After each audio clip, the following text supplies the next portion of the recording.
সকাল সকাল ঘুম থেকে উঠেই কাজে লেগে পড়েছি, কারণ কালকে বকরিদ। আসসালামু আলাইকুম এভরিওয়ান, কেমন আছো সবাই? আশা করছি সবাই ভালো আছো। আমিও আলহামদুলিল্লাহ অনেকটা ভালো আছি। আগামীকাল বকরিদ, তাই তোমাদেরকে আমার তরফ থেকে অ্যাডভান্স ঈদ মুবারক। এই ঈদে তোমরা সবাই সবার জীবন সঙ্গীকে নিয়ে ভালোভাবে দিন কাটাও, এই কামনাই করি। সকালবেলা তোমাদের দাদা ভাই কাজে চলে যাওয়ার পর এদিকে পানি চলে এসেছিল, তাই আমি আগে পানির কাজগুলোই করে নিয়েছিলাম, কারণ বেশিক্ষণ পানি থাকে না। এই চট আর মাদুরগুলো অনেক দিন ধরে নোংরা হয়েছিল, তাই আজকে পরিষ্কার করে নিলাম। আর অল্প কিছু জামা কাপড় ছিল কাচার, তাই সেগুলো কেচে নিলাম। আগামীকাল বকরিদ বলে কথা, একটু তো পরিষ্কার পরিচ্ছন্ন করতেই হবে, তাই না?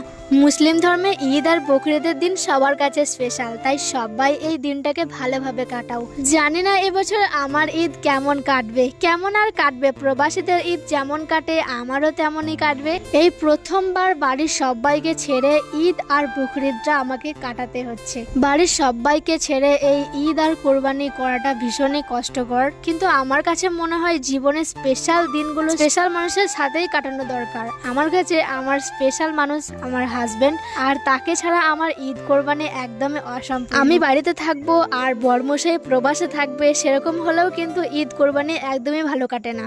যাই হোক, কথা বলতে বলতে অনেক কাজকর্ম সব করে ফেলেছি, এখন রান্নাও চাপিয়ে দিয়েছি। আজকে রান্না সেরকম কিছু ছিল না, ক্যাপসিকাম আলু এসব সবজি দিয়ে একটু আলু ভাজি করে নিলাম। যাই হোক, রান্না বান্না সব কমপ্লিট করে আমি এদিকে মশলার কৌটোগুলোকে একটু পরিষ্কার করে নিচ্ছিলাম। সপ্তাহে একদিন আমি এই মশলার কৌটোগুলো পরিষ্কার করি।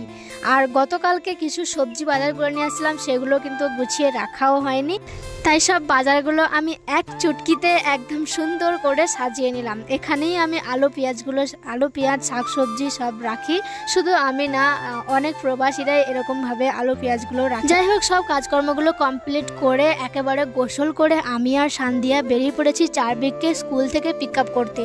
আগের ভিডিওতে তোমাদেরকে বলেছিলাম যে চারবিক স্কুলে জয়েন করছে, তো আজকে চারবিকের 5 দিন হয়ে গেল স্কুলে আসা।